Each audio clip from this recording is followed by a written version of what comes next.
working with these children.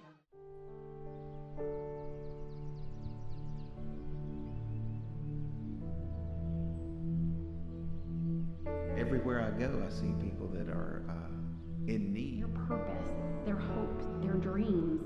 A lot of times, life's hard.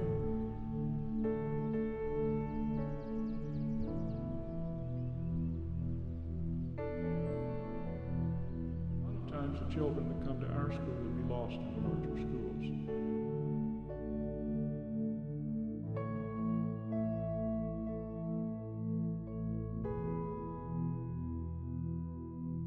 This kind of spirit in this community is what you see all the time.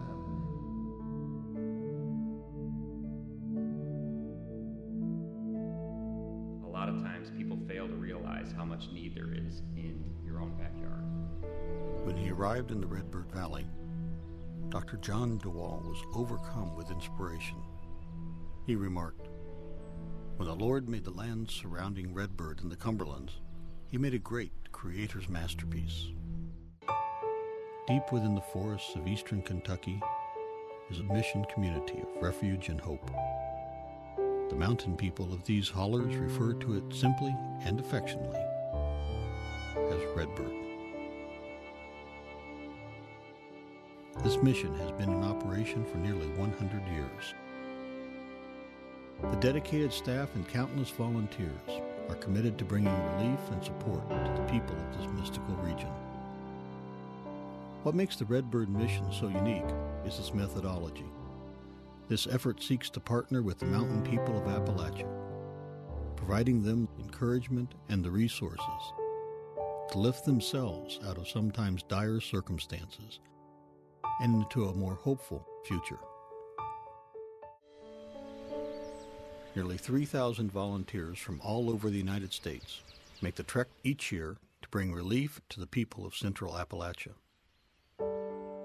These are Americans helping Americans.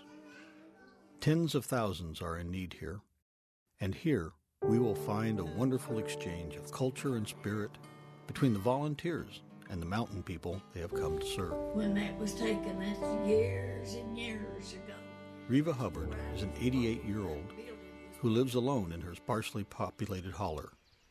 She explains why she first contacted the people at the mission. I got me some ribs on me cooking. Why, they come a storm, windstorm here, and it blowed part of a roof off of the house back here, and I couldn't get nobody to get up there and nail it back down.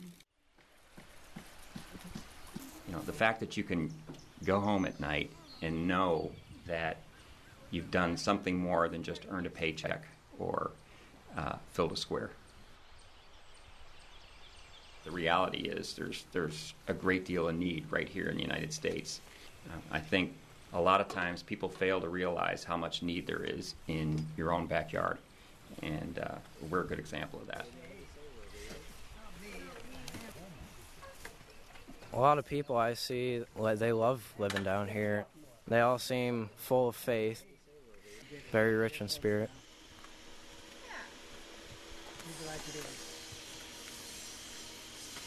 You really learn a lot from the people you are serving. It's something that school can't teach you. Families have deep roots in these parts.